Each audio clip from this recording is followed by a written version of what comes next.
خليني قبل ما نبدأ الفيديو ده أسألك سؤال. كم مرة كنت بتبقى عايز تعمل تصميم فوتو مانيبيوليشن أو حتى تصميم عادي بس بتكسل أو بتبدأ فيه ومش بتكمله؟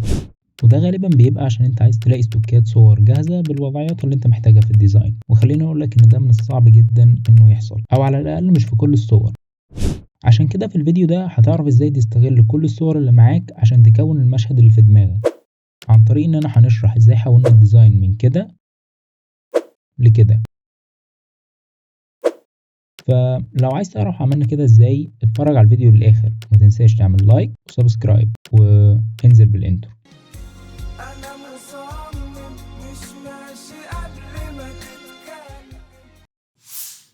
الفكرة ان هيكون عندنا محمد صلاح في نص التصميم وهو ساند على استاد الانفيلد، وقدامه 3 لعيبة من الدوري الانجليزي هيكونوا واقفين اكنهم بيتفرجوا عليه ومش مصدقين نفسهم. والخلفية هتكون عبارة عن شارع من شوارع ليفربول متزين بالاشجار بتاعة الكريسماس، وهيكون في برضه رجل تلج على اليمين، وفي الشمال ممكن نحط بيلبورد مكتوب عليها ايجيبشن كينج.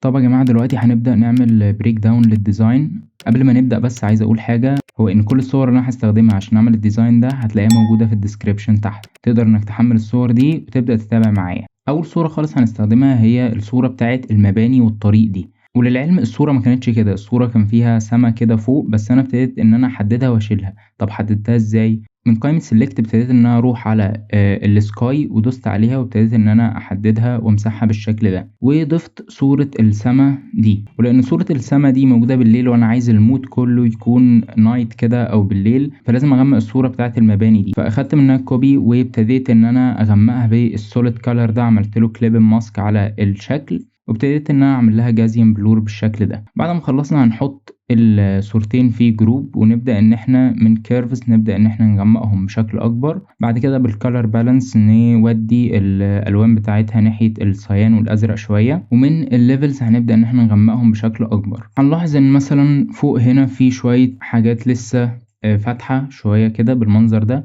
فبالسوليد كالر الاسود هنبدأ ان احنا نطفيها ونظبطها بالمنظر ده كده. بعد ما خلصنا هنبدأ ان احنا نضيف زي السنو ده اللي موجود ده. ببساطة عملناه عن طريق ان احنا رسمنا كده بالبرش، واهم حاجة تكون البرش الهارد. ابتدينا ان احنا نصغرها بالمنظر ده كده، ابتدينا ان احنا نرسم بالمنظر ده كده بترسم الشكل.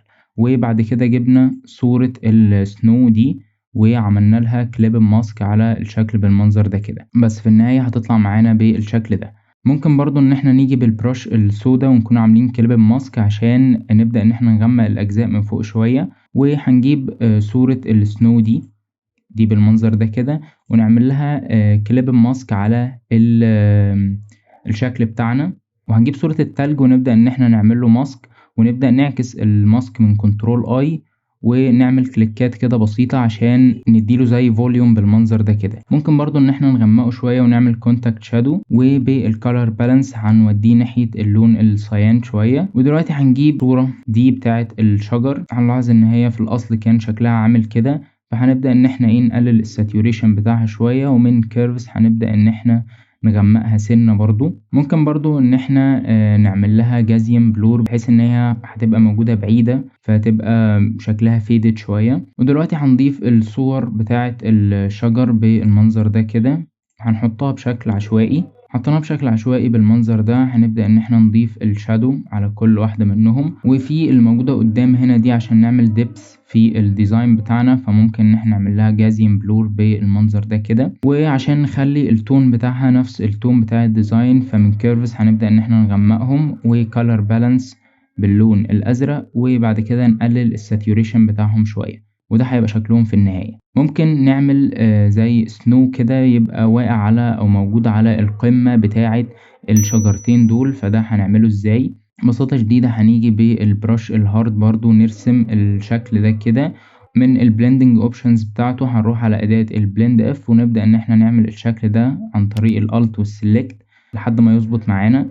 وبعد كده هنجيب صورة السنو دي ونعمل لها كليب ماسك، ونبدأ ان احنا نغمق الجزء ده عشان مش واصله اضاءة، ونعمل نفس الفكرة في الشكل التاني بالظبط. وممكن دلوقتي ان احنا نجيب صورة البيلبورد دي ونكتب عليها The Egyptian King او Egyptian King، هنبدأ إن إحنا نعمل لها outer glow باللون الأحمر عشان تدينا الشكل ده. هنبدأ إن إحنا نعمل لها shadow كده من تحت بالبرش عادي جدا، وممكن برضو نعمل الريفليكشن أو الانعكاس بتاع الإضاءة بالمنظر ده كده. ولو حد عايز يعرف إزاي عملناه بالظبط، عن طريق إن إحنا هنجيب شكل بتاع الدايرة ونرسم بالمنظر ده وبالبرش الفيدد ويكون لونها أبيض. هنبدأ إن إحنا ندي كليكات بسيطة بالمنظر ده، وممكن نغيرها لسوفت لايت مثلا، ونبدأ إن إحنا نشيل السلكت من كنترول دي، وهنبدأ إن إحنا نظبط أبعادها ونحطها في المكان المناسب.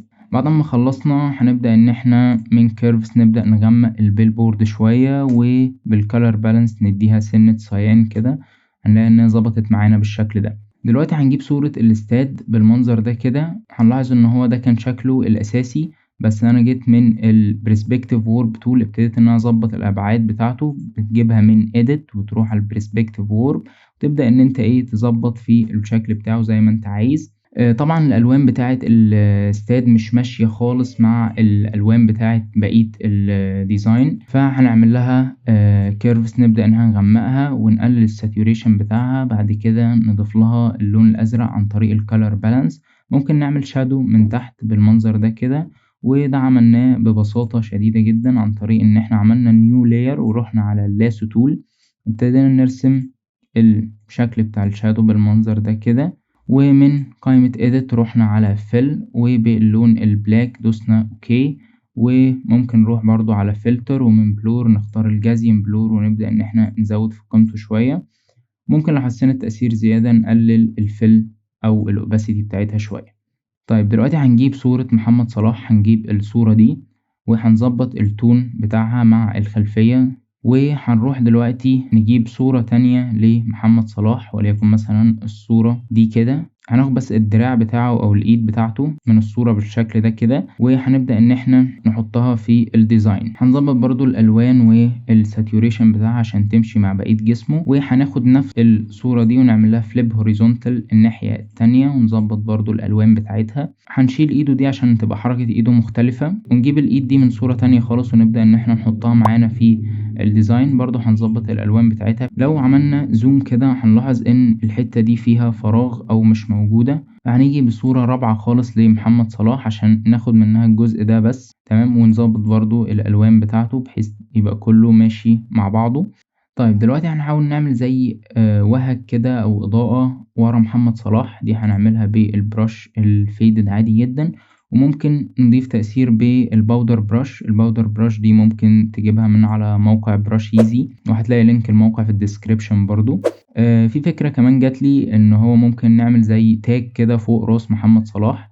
فدي ببساطة هنعملها ازاي؟ ببساطة هنجيب صورة تاج بالمنظر ده ونظبط الابعاد بتاعته، ونخلي الكالرز بتاعته نفس التون يعني بتاعت الديزاين. وممكن نعمله الجلو افكت ده عن طريق الاوتر جلو. وبرضو حاجة مهمة جدا ان احنا نعمل الشادو اللي هيبقى تحت التاج على طول على راس محمد صلاح بالشكل ده عشان يكون واقعي. دلوقتي هنضيف الشادو بتاع ايد محمد صلاح عشان يبان ان هو ساند على الاستاد بالشكل ده كده. ودلوقتي هنعمل زي تأثير اضاءة كده. نجيب الصورة دي انا جبتها من على فري بيك، وغيرت البلند مود بتاعها لسكرين. ونبدأ ان احنا نضيف لها بالبرش الفيدد كده، نعمل كليكات بسيطة ونخلي برضو البلند مود سكرين بالمنظر ده كده. وبرضو بالبرش اللي هي الباودر برش دي نبدأ ندي كليكات بسيطة هتدينا شكل حلو برضو. طيب دلوقتي تأثير الإضاءة اللي احنا عملناه اكيد هيبقى ليه انعكاس على الاستاد وعلى صورة محمد صلاح. فهنعمل ده ازاي؟ هنعمل اول حاجة نيو لاير، ونبدأ ان احنا نرسم الهايلايت. والهايلايت ده انت ممكن ترسمه لو عندك جرافيك تابلت، او لو ما عندكش ممكن تعمله بالبين تول. ولو عايز تعرف ازاي تعمله بالبين تول ممكن تتفرج على الفيديو اللي هيظهر فوق دلوقتي. وعملنا زي جلو افكت كده بسيط، وخلينا البلند مود بتاعه سكرين. ده ببساطة عملناه عن طريق احنا جينا بالبرش الفيدد عادي جدا، وابتدينا ان احنا ندي زي كليكات كده بسيطة، وغيرنا في البلند مود بتاعها. من هنا غيرنا البلند اف بتاعها شوية، وابتدينا ان احنا برضو نظبط التونز بشكل اكبر على الجروب بتاع محمد صلاح ده كله. هنروح دلوقتي لعنصر تاني وهو السنو مان. ده ببساطة صورته الأصلية هي دي. أنا ابتديت إن أنا أقصها بالبين تول وسبت الحتة دي، وهنوضح إزاي هنقصها عن طريق إن أنا هروح على الشانلز، ومن الشانل البلو هنبدأ ناخد منها كوبي، ومن كنترول ال نبدأ ان احنا نغمق الاجزاء الغامقة بشكل اكبر ونفتح الاجزاء الفاتحة بشكل اكبر عشان يسهل معانا في القص. بعد ما نخلص هندوس على الشكل ده كده ونبدأ ان احنا نرجع تاني نقف على الماسك، وبالبرش السوداء هنبدأ ان احنا نمسح كل الاجزاء اللي احنا مش محتاجينها معانا في الديزاين بالمنظر ده كده. وده هيكون شكلها بعد ما نخلص. هنبدأ ان احنا نعمل الشادو بتاعها عن طريق ان احنا نعمل دبليكيت لنفس اللاير ونبدأ نعمل لها ديستورشن ونظبط البرسبكتيف بتاعها بحيث ان هو يكون موجود على الارض. ومن الافكتس نعمله كالر اوفرلاي، وممكن نعمل له برضو جازيان بلور عشان يدينا التأثير بتاع الشادو بالمنظر ده كده. ممكن برضو نعمل الكونتاكت شادو تحت هنا، وبعد كده بقى هنظبط الالوان بتاعته بحيث ان هي تمشي مع التون بتاع الديزاين. يعني ممكن مثلا نغمقه من الكيرفز، بعد كده نزرقه بالكالر بالانس، نظبط في الهيو ساتوريشن بتاعته شوية، واخر حاجة ممكن نعمل سيلكتيف كلر. طيب دلوقتي الاضاءة جاية من الاتجاه ده، فالمفروض ان هو هيبقى فيه هايلايت واضاءات هنا، فهنبدأ ان احنا نعملها بنفس الطريقة اللي عملناها بتاعت محمد صلاح بالظبط. دلوقتي هنروح نعمل بقى ايه الثلاث لعيبه اللي هم ساكا وبالمر وهالاند. اول واحد خالص وهو ساكا هنبدا ان احنا نحطه بالمنظر ده كده، ولو دخلنا جوه اللاير هنلاحظ ان هو مش استوكايه واحده، ده عباره عن 2 ستوك فوتو، وابتدينا ان احنا ندمج ما بينهم. يعني دي مثلا الصورة الاولانية اخدت بس منها الشورت والرجلين بتوعه، والستوك التانية ابتديت ان انا احط باقي جسمه. بس هنحطه بالشكل ده ونبدأ ان احنا نظبط الاضاءات بتاعته بحيث تبقى ماشية مع الديزاين. ونبدأ برضو نعمل الهايلايتس والجلو افكتس، ومننساش ان احنا نخلي البلند مود بتاعها سكرين. ونبدأ ان احنا نعمل برضو الشادو اللي موجود تحت الرجلين بتوعه. دلوقتي هنروح على تاني لعيب معانا وهو بالمر، هنبدأ ان احنا نحطه بالمنظر ده كده. برضو هنظبط الالوان والاضاءات بتاعته، هنبدأ نظبط الالوان والاضاءات بتاعته بالشكل ده. وبرضو هنبدأ ان احنا نعمل الكونتاكت شادو والشادو اللي موجود تحت رجله. وفي تفصيلة كده صغيرة حبيت ان انا اضيفها، وان انا اعمله زي جلو افكت كده هنا بحيث يبان ان هو قريب من الوهج اللي طالع من الاستاد ده. فده ممكن نشرحه بالتفصيل ازاي عملناه. ببساطة انت بتعمل نيو لاير وبتيجي بالبرش الفيدد باللون الاورنج، تعملها كده بتغير في البلند مود بتاعها للينير دوج، بتبدأ تعمل دبل كليك، ومن هنا بتبدأ تشيل الترانسبيرنس دي، تشيل علامة الصح من عليها، وتبدأ ان انت من هنا كده تبدأ تحطها تديك شكل حلو جدا. اخر شخصية معانا وهو هالاند، تاني احنا هنحطه هنا ونظبط برضو كل حاجة فيه زي الباقي عادي جدا. وبرضه هنعمل له ايه الجلو افكت اللي احنا عملناها. وقبل ما اقفل الديزاين خالص حبيت برضه ان انا اعمل جلو افكت كده ورا محمد صلاح، فده ببساطه شديده عملته بالمنظر ده كده. وابتديت برضه ان انا اضيف له ايه زي اوتر جلو عشان يدينا بشكل الوهج ده، بيبقى شكله حلو جدا في الديزاين. بس كده احنا تقريبا خلصنا كل حاجه، ما فاضلش دلوقتي غير ان احنا نعمل الكاميرا رو فلتر. ودي كده النتيجه بعد الكاميرا رو فلتر. وبكده نكون وصلنا لنهاية الفيديو. ما تنساش لو عجبك الفيديو اعمل لايك وسبسكرايب، ولو ما عجبك اعمل شير وكومنت. اشوفك الفيديو الجاي، سلام.